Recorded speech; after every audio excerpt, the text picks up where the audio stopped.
Saudi আরবে পাঠানোর কথা বলে চাঁপাইনবাবগঞ্জের ৪৭ জন বিদেশে গমনেচ্ছুক ব্যক্তির কাছ থেকে প্রায় ২৮ লাখ টাকা নিয়ে উধাও হয়েছেন আজিজুল হক নামে এক প্রতারক।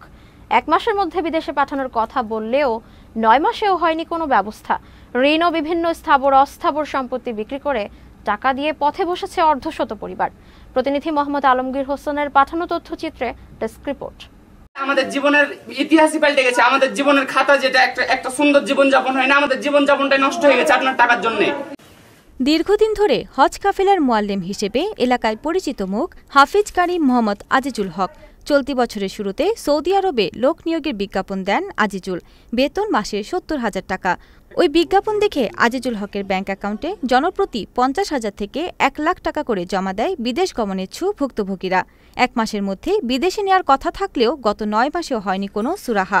প্রবাসে যাওয়ার স্বপ্ন মাটি হওয়ার পাশাপাশি ঋণের বোঝা মাথায় নিয়ে পথে বসেছেন অনেকে।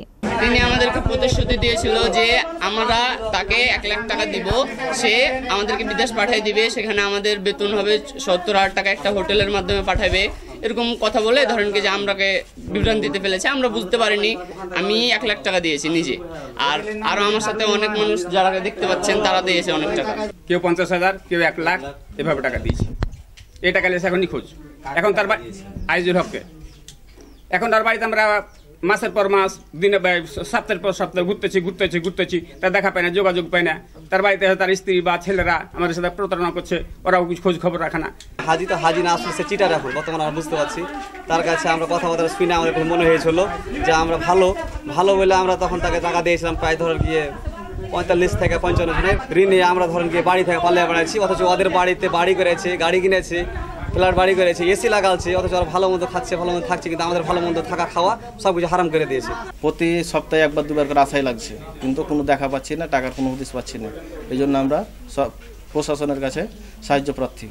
এ বিষয়ে লিখিত অভিযোগ পেলে তদন্ত করে আইনি ব্যবস্থা নেওয়ার আশ্বাস ভোলাহাট থানার ভারপ্রাপ্ত কর্মকর্তা সুমন কুমারের। এ বিষয়ে অভিযোগ হয়নি। একটা ছেলে চাপাই থেকে এসেছিল অভিযোগ করার জন্য। ওকে বলেছিলাম যে এরকম বহু অভিযোগ ওর নামে আছে, মৌখিক আমার কাছে, লিখিত দিতে হবে, আপনাদের ডকুমেন্ট দিতে হবে। পরবর্তীতে বলছিল ঠিক আছে আমরা এসে দিয়ে যাবো। সেদিন আসছিল মনে হয় ২০-২৫ জন বললো, ওই ছেলেটাই বললো যে আমরা একসঙ্গে ২০-২৫ জন হবে, টাকা দিয়েছিলাম ওভাবে যাওয়ার। পরবর্তীতে ওই ছেলেটা আসেনি আমার সঙ্গে, রাস্তায় কথা হয়েছিল একটা ছেলে, আপনাদের চাপাই বাড়ি হবে ওই ছেলেটা। মক্কা মদিনা হজ কাফেলা নামের প্রতিষ্ঠান চালাতেন আজিজুল হক। তার বিরুদ্ধে বিদেশ পাঠানোর কথা বলে দিনাজপুরের বিরামপুরের আরও ৯৬ জন ব্যক্তি টাকা আত্মসাতের অভিযোগ রয়েছে। Purnima Raut, channel S news desk.